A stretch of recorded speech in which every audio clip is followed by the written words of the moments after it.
하나님께서 우리에게 주시는 말씀 보시겠습니다. 오늘 성경 말씀은 마태복음 27장 45절부터 50절까지 있는 말씀입니다. 저와 여러분이 한 절씩 교독을 읽겠습니다. 제가 먼저 읽고 마지막 절은 합독하시겠습니다. 제6시로부터 온 땅에 어두움이 임하여 제9시까지 계속되더니 제9시쯤에 예수께서 크게 소리질러 이르시되 엘리 엘리 라마 사박다니 하시니 이는 곧 나의 하나님 나의 하나님 어찌하여 나를 버리셨나이까 하는 뜻이라. 거기서 어떤 자 중 어떤 이들이 듣고 이르되 이 사람이 엘리야를 부른다 하고 그 중에 한 사람이 곧 달려가서 해면을 가져다가 신 포도주에 적시어 갈대에 꿰어 마시게 하거든. 그 남은 사람들이 이르되 가만두라 엘리야가 와서 그를 구원하나 보자 하더라. 예수께서 다시 크게 소리 지르시고 영원히 떠나시니라. 아멘.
오늘 사순절 네 번째 주일 아침에 나와 예배드리는 여러분을 주님의 이름으로 환영합니다. 사순절은 제 수요일부터 시작해서 부활절까지 46일간의 기간을 말합니다. 주일이 6번 포함되어 있으니까 6번 주일을 부활을 기념하는 날로 제외하고 나머지는 그리스도의 십자가를 묵상하는 절기라고 해서 40일 동안의 여정을 사순절이라고 말합니다. 예수님의 고난을 묵상하고 십자가의 보혈을 묵상하니까 그 기간 동안에는 오락을 금하고 육식을 자제하며 경건하게 보내도록 그렇게 인도하였습니다. 그런데 어떤 곳에서는 사순절이 이제 고기를 먹을 수 없으니까 사순절 시작하기 전에 실컷 놀고 사순절을 시작하자고 해서 시작된 것이 남미에서 많이 축제로 벌어지는 카니발입니다. 카니발은 커닝라고 하는 6.25 안녕이라는 뜻으로 시작된 절기입니다. 오히려 경건하고 또 이 축제 기간 동안은 금식하고 그리스도의 십자가를 묵상하는 삶과 대조적으로 오히려 술과 고기를 먹으며 또 가장열, 인간의 본능, 쾌락의 본능을 자극하는 행사들이 행해져서 이것이 얼마나 왜곡된 축제인가라고 하는 것을 생각해 보게 됩니다. 이것이 너무 중세시대 때는 강조가 되어서 1517년 종교개혁 이후에 개혁자들은 이런 사순절기 형식적인 것은 너무 지나치다라고 생각해서 고행을 강요한다고 해서 폐지하였고, 대신 사순절기 의미를 되살려서 중세시대 이후에 세례자 교육, 그 다음에 금식 후는 절식 또는 신앙의 깊이를 묵상하는, 그리고 특별히 사회적인 약자를 돌보는 것으로 사순절기가 변형되게 되었습니다. 2024년 올해 저는 이 좋은연합감리교회에서 사순절기 묵상하면서 우리가 마지막까지 이어질 사역이 무엇인지 예수 그리스도의 십자가 위에서 7마디를 묵상하면서 마지막까지 이어질 사역을 묵상해 나아가고 있습니다. 예수님이 운명하실 때까지 가졌던 이 사역은 3가지 지금까지는 묵상하였습니다. 첫 번째로는 누가복음 23장 33절 34절 말씀에 아버지여 저희를 사하여 주옵소서 자기의 하는 것을 알지 못함이니이다. 마지막까지 우리가 할 사역은 용서하는 사역이다 라는 것입니다. 저주하고 비웃었고 모욕했던 자들까지도 용서하는 사역을 우리는 펼쳐나가야 합니다. 두 번째는 고난 중에 목숨이 달아나는 죽음의 순간에도 구원의 확신, 소망을 잃지 않는 믿음의 모습을 간직하는 이 확신의 사역인데, 아버지여 저희를 사하여 주옵소서. 그 다음 누가복음 23장 그 뒤에 42절 43절 말씀에 보면 내가 진실로 너에게 이르노니 내가 나와 함께 나아가니 있으리라. 그 다음에 세 번째는 마지막까지 돌봄을 잃지 않는 것입니다. 요한복음 19장 26절 27절 말씀 보면 여자여 보소서 아들이니이다 보라 내 어머니다.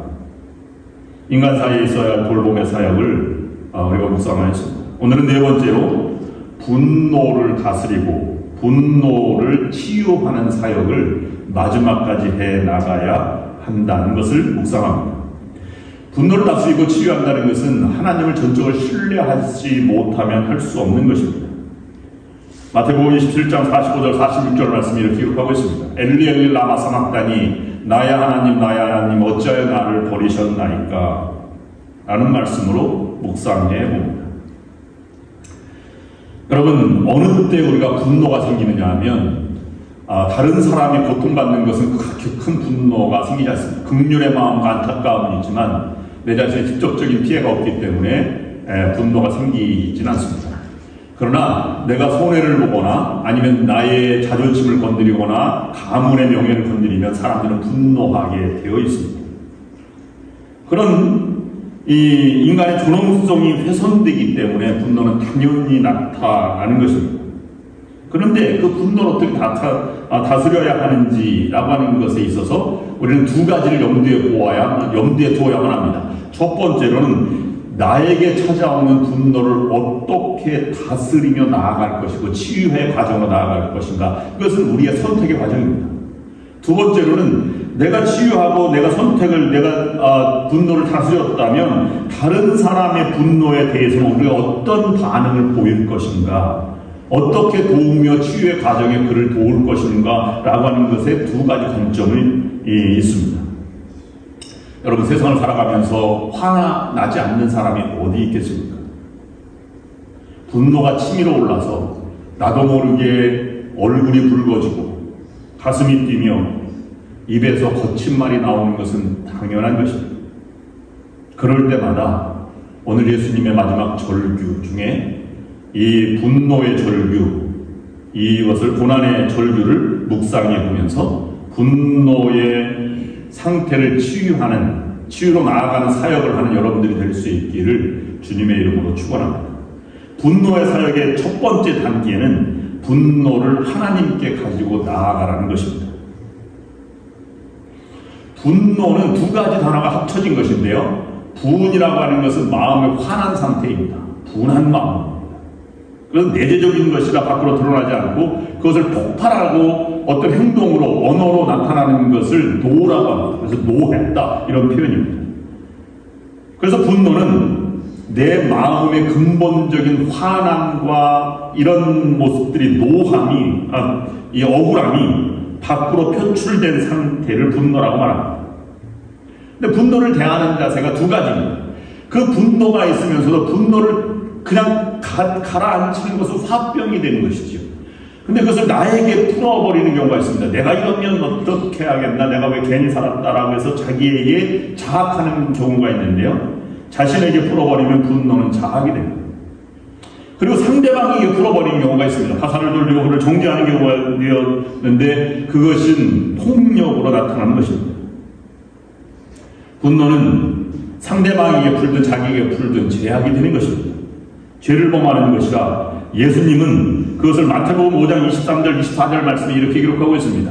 그러므로 예물을 제단에 드리다가 거기서 내 형제에게 원망 들을 만한 일이 있는 것이 생각나거든 예물을 제단 앞에 두고 먼저 가서 형제와 화목하고 그 후에 와서 예물을 드리라. 여기에서 화목하고 예물을 드리라고 하는 단계가 있는데 여러분 어떻게 예물을 드리려고 예배당에 왔는데 이 원한이 생각나서 다시 돌아가서 화해를 어떻게 하겠습니까? 그가 화해를 받아줄지 내가 정말 마음으로 화해를 했는지 어떻게 알 수 있습니까? 그러나 그 절차를 얘기해 주고 있는 것입니다. 먼저 가서 화해 제스처를 하고 그리고 분한 마음이 있을지라도 그것을 다시 주님 앞으로 가지고 나와서 예배를 드리라 하는 것으로 저는 이해를 했습니다. 구약의 위대한 선지자들은 모세와 예레미야, 그 다음에 이사야, 다니엘 이런 모든 분들은 죽음의 고통을 겪었습니다. 가까이 있는 사람들에게서 배신하고 고향 사람들에게서 이 구덩이에 빠지거나 죽음을 당하는 이런 경험을 하였습니다. 그런데 그 모든 신앙의 위인들은 그 상대방에게 불을 풀지 않았다는 장점이 있습니다. 믿음의 모습을 보인 것이죠. 그들은 하나님께 와서 기도를 드렸고 하나님께 탄식을 하였습니다. 그래서 모든 시편의 탄식은 복수를 하나님께 맡기고 분노의 마음을 갈아치는 것으로 기도하고 있는 모습입니다. 오늘 예수님의 절규, 이 모습 가운데 예수님의 모습 가운데 고난의 절규를 십자가의 고난의 절규 동영상을 볼 텐데요. 그 절규를 하나님 앞에 어떻게 가져가고 있는지 예수님의 표정과 모습을 보면서 여러분한테 1분짜리 동영상 패션 오브 크라이스트에 나와 있는 예수님의 모습을 잠시 보시고 말씀을 계속 이어나가겠습니다.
지금 예수님은 십자가 위에서 죽음의 순간을 맞이하고 있습니다.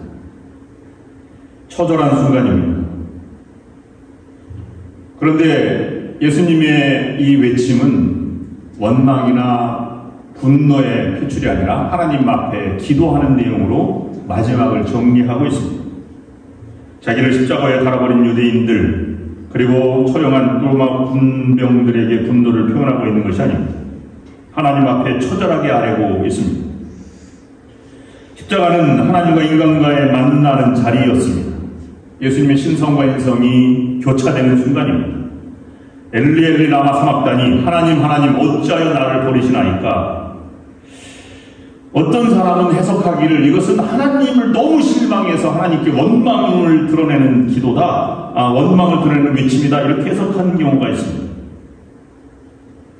운명의 직전까지 돌봐주시는 손길, 하나님의 위로의 손길을 뻗치지 않으시고 끝까지 버림받았다는 절망감 때문에 하나님에 대한 신뢰를 포기했다는 해석을 합니다.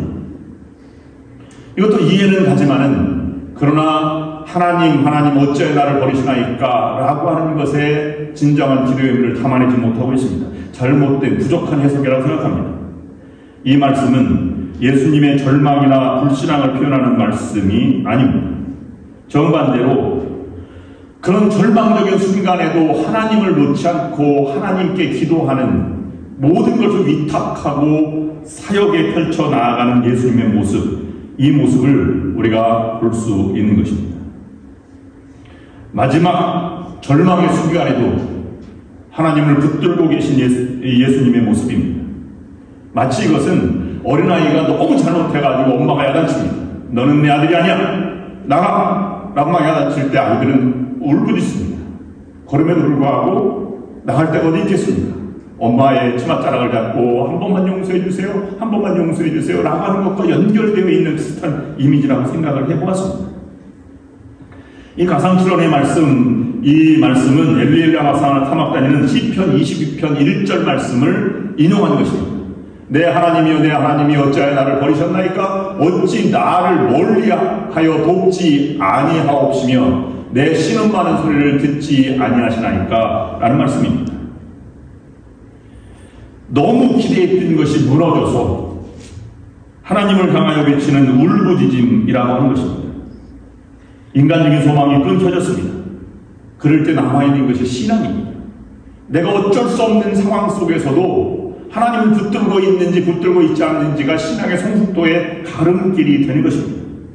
지금 예수님께서는 내가 대속의 십자가를 지지만 견딜 수 없는 이 고난 가운데 하나님을 부르고 있고 하나님께 외치고 있고 기도하고 있는 내용입니다. 베드로전서 3장 18절 말씀에 베드로는 이렇게 묵상하였습니다. 그리스도께서 한 번 죄를 위하여 죽으사 의인으로서 불의한 자를 대신하였으니 이는 우리를 하나님 앞으로 인도하려 하심이다. 자기가 견딜 수 없는 고통과 소외이 있지만 그것이 하나님께 쓰임받는다면 나는 버림받을지라도 하나님께 내 모든 것을 위탁한다고 하는 예수 그리스도의 모습을 여기에서 본 것입니다. 여러분, 참을 수 없는 고통과 참을 수 없는 분노, 화가 치민다면 여러분 그것을 상대방에게 풀지 마시고 자신에게 풀지 마시고 하나님 앞에 들고 나오시는 여러분들이 되어서 하나님 앞에 기도하는 그런 여러분들의 성숙한 신앙의 모습을 보이시기를 주님의 이름으로 부탁을 드립니다. 두 번째, 분노의 치유의 사역은 어둠의 세력에 넘어지지 않는 것입니다. 분노를 풀지 못하면 어둠의 세력에 넘어지고 맙니다. 마귀는 복수하라, 내 너는 감정도 없느냐, 이렇게 우리를 부추깁니다. 그러나 믿음의 사람은 하나님 앞에 심판을 맡기고 자기 영혼을 위탁하는 것입니다. 이 어둠 속에 외친 절규는 바로 십자가 위에서 하나님의 심판이 이 마음을 상징적으로 나타내주고 있는 것입니다. 어둠이 찾아올지라도 예수 그리스도는 어둠 속에 있지만 더 이상 어둠의 자녀가 아님을 보여주고 있는 것입니다. 이 증거가 오늘 본문 말씀에 나와 있습니다. 오늘 본문의 말씀은 밝은 대낮에 이루어진 사건입니다.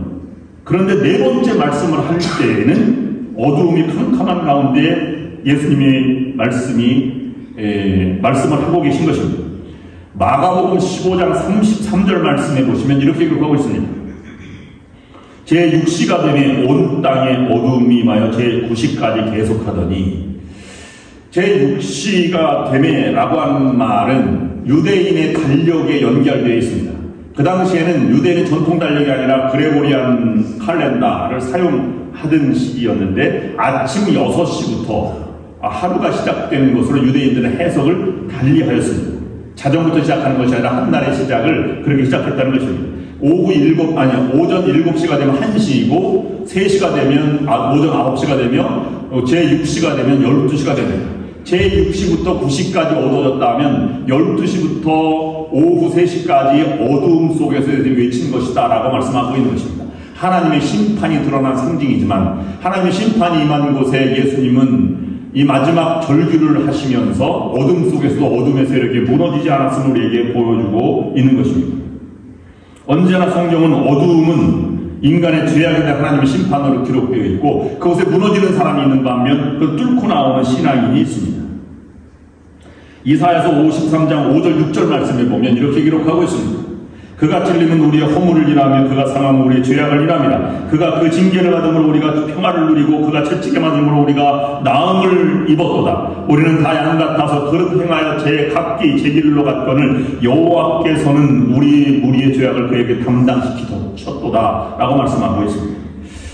한낮에 그 어둠이 찾아오는 심판이지만 그것에 뚫고 하나님을 향해서 나아갔던 것처럼 우리들도 어린 양이 돼서 예수님의 은혜를 입은 우리들도 어둠의 세력이 임하지만 그것에 뚫고 나아가서 다시 구원의 어린 양을 붙들고 이 10가지 재앙의 마지막 장자의 죽음에서 살아나온 것처럼 예수 그리스도의 보혈을 의지해서 어둠의 세력을 물리치고 빛의 자녀로 살아가도록 우리를 부르신 것을 우리가 따라 살아야 한다 하는 말씀을 오늘 말씀에서는 우리에게 주고 계신 것입니다. 세 번째, 분노의 치유의 사역. 세 번째는 내가 분노가 사라졌다고 착각하지 말라는 것입니다. 여러분, 분노는 결코 자연스럽게 없어지는 것이 아닙니다. 수면 아래로 내려갔다가 다시 언젠가는 올라오고 맙니다. 저는 도토리묵을 쏘보지 않았지만 묵 쏘는 모습을 보았습니다. 그래서 앙금이 가라앉히고 위에 떠오른 맛은 이제 갈색 물은 이렇게 갈아놓고 하다가 맑은 물이 될 때 이제 그것을 가루를 말려서 묵을 쏘지 않습니까? 도토리묵의 앙금처럼 언젠가는 그것이 드러나는 경우가 반드시 있다는 것입니다. 그러므로 잠재되어 있는 분노를 치유하지 않으면 우리는 결코 자유로울 수 없습니다. 그래서 가문들이나 가정에서 싸우다가 옛일은 잊어버리고 다 화해하고 나아가자 라고 말하다가 무슨 일이 틀어져서 생기면 고려시대의 역사까지 다 드러내고 이제 분열로 갈등으로 나아가는 경우를 종종 볼 수 있습니다.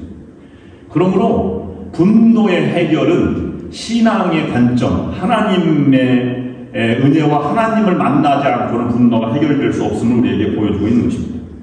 오늘 짧은 말씀이지만 이 운명의 죽음의 순간에 예수님이 외친 이 말씀을 가지고 해석하는 경우가 있습니다. 우리가 분노를 어떻게 해석하는가에 따라서 달라진다고 하는 것입니다. 첫 번째 해석은 착각하는 것이고 해석하는 것입니다. 엘리 라마 사박다니 라고 말하면서 엘리라고 하는 말은 엘리야의 부르는 것입니다. 나의 하나님, 엘리야, 야훼, 여호와라고 하는 것이 하나님의 이름인데 이것을 히브리어로 발음할 때는 축약형으로 이가 되면 나예라고 됩니다. 그래서 라이라고 하는 것은 엘리라고 하는 것은 나의 하나님인데 듣는 사람이 유대인들도 로마 병정들도 저가 엘리야를 부른다라고 했습니다. 왜냐하면 말라기서 보면 엘리야가 다시 나올 때 메시아가 탄생한다고 했으니까 저가 메시아를 기다리는 엘리야를 부르나 보다라고 생각을 해서 해석을 했다고 하는 것입니다. 그런 이야기를 보면 또는 해융에 묻은 식초를 마셔서 맛있게 하였습니다. 이것은 그가 통증을 느끼지 못하도록 도와주려고 한 것이 아니라 조롱하는 쪽으로 한 것입니다. 우리가 분노를 해석하는 경우도 있습니다. 여러분, 분노를 해석해서는 결코 치유되지 않는다는 사실을 기억하시기를 바랍니다. 설사 잘못한 것이 있어요. 그래서 삼자 대면하자 이렇게 얘기해서 삼자가 모이면 해결될 것 같지만 더 큰 싸움으로 번집니다. 반드시 그렇게 되어 있습니다. 왜냐하면 모든 사건은 보는 관점에 따라서 전혀 다른 시각이 있기 때문에 그렇습니다. 분노의 마음이 있으면 그것이 여러분 내가 곱씹어 봅니다. 그 사람이 이렇게 말했기 때문에 상처를 받은 거다. 그 사람 표정은 그때 이렇게 했어. 그때 그 사람은 정말로 나쁜 사람처럼 보였어. 라고 해서 그것을 자꾸 묵상하고 해석하고 또 해석한다고 해서 분노가 잊혀지기는 커녕 사람이 더 들끓고 막 더 생각나게 만들고 못 참게 만듭니다. 그러므로 분노는 해석하는 것이 아니고요. 잊혀지는 것이 아닙니다. 대신에 버림당함을 인정하고 내가 아프다라는 것이 분노의 첫 치유의 출발점입니다. 내가 아파요.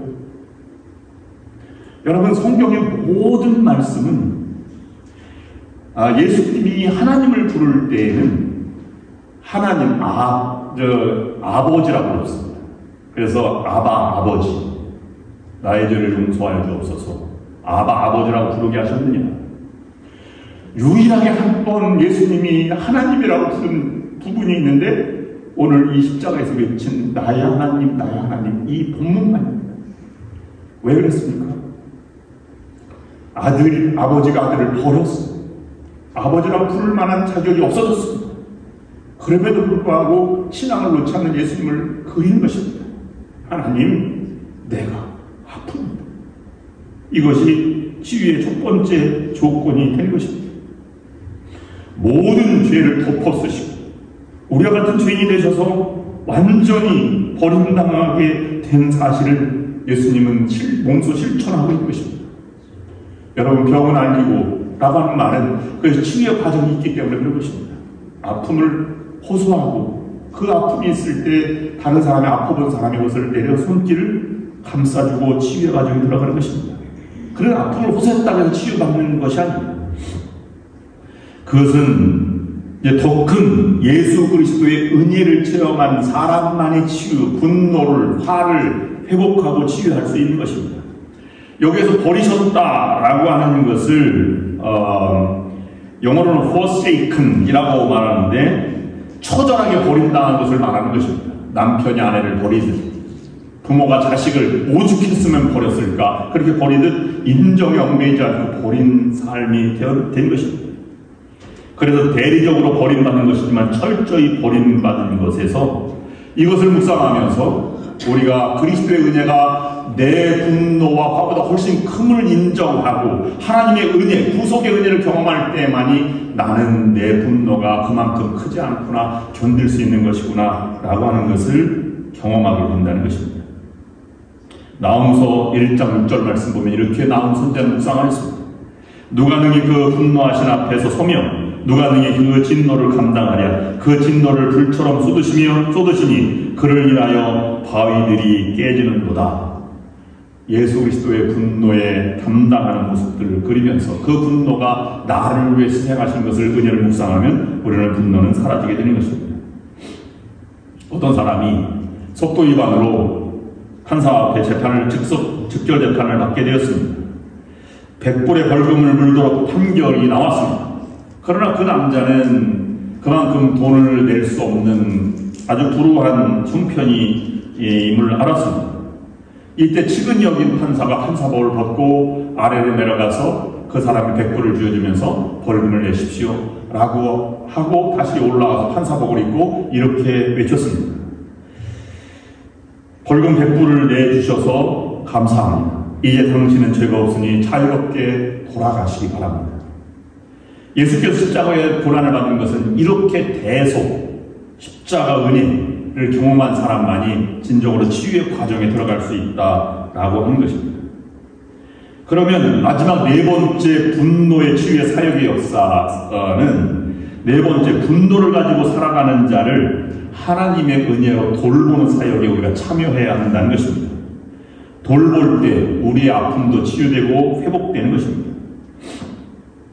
다른 사람의 분노에 대해서 우리는 어떻게 도우며 치유할 수 있는가 하는 것이 중요한 문제입니다. 나에게 화를 내는 사람이 있으면 그 사람도 하나님의 은혜의 빚을 진 자임을 여러분 인정하시고 그도 하나님의 사랑하는 자녀임을 인정하시기를 바랍니다. 내 은혜를 입었으니 그도 은혜를 입을 것이다 라고 하면서 그의 치유의 과정, 은혜로 그를 돌보는 사역에 들어가야 할 것입니다. 그리고 여러분의 분노가 치유된 하나님의 은혜를 받고 살아간다면 분노의 사람들을 도우십시오. 여러분, 이웃을 돌보자는 말은 그냥 내가 구제금 얼마를 내서 어려운 이웃들을 돕고 홈리스들을 돕는 그러한 사역을 감당하라고 하는 것이 아닙니다. 우리는 다 아픈 만큼 아픔을 치유받기를 기다리는 사람이 있습니다. 그럼 이민 와서 우리가 좋은 경험이 있는데요. 이민을 맨 처음에 오면 다른 사람의 인도함을 받지 않으면 이민 생활이 어렵습니다. 왜냐하면 언어가 짧고 관공서를 잘 모르기 때문에 운전면허라든지 소셜 시큐리티 넘버를 신청한다든지 잡을 얻는다든지 이 모든 것이 인도함과 가지신 것인데 그런 것을 우리가 함께 나아가는 그런 아픔을 함께 경험해 주게 됩니다. 여러분, 소외받는 사람들을 위해서 돕는 것, 우리가 한인 공동체, 한인 교회들이 해나갈 사역이 무엇이겠습니까? 어려운 이민자를 돕고 아픔을 돕는 이들입니다.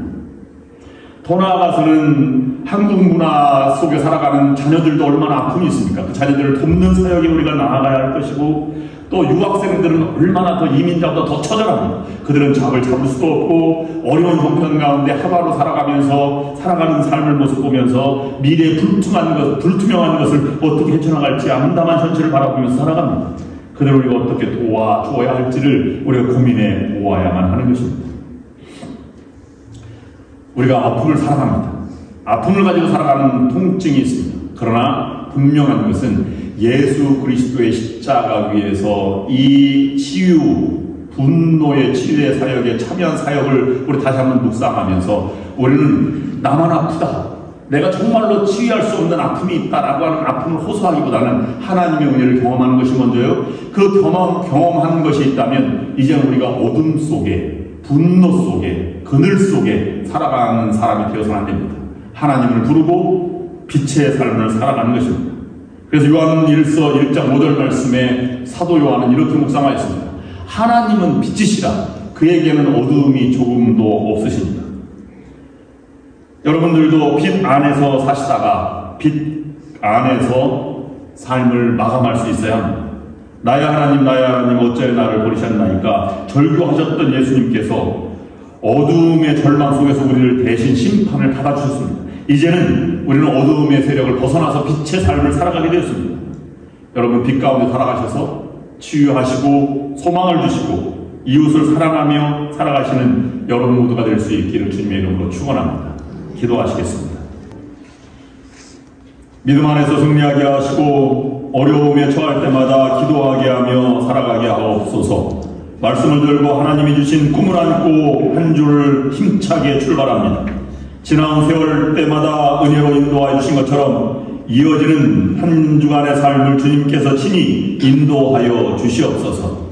주님께서 우리의 삶 한가운데나 언제나 계심을 믿으며 말씀을 의지하며 담대하게 승리하며 살아갈 수 있도록 인도하여 주시옵소서. 이제는 우리의 죄를 담당하시기 위해서 십자가 위에서 물가피를 쏟으신 예수 그리스도의 구원하신 은혜와 독생자를 우리에게 내어주시기까지 우리 한 사람 한 사람을 사랑하여 주신 하나님의 극진하신 사랑하심과 저희들에게 늘 함께 동행하여 주시고 힘과 용기를 주시는 성령의 역사인도 교통하심이 오늘 예배를 마치고 나아가는 모든 성도교회와 저들의 가정과 하는 모든 일 위에 지금부터 영원토록 함께하옵시기를 간절히 축원하옵나이다. 아멘.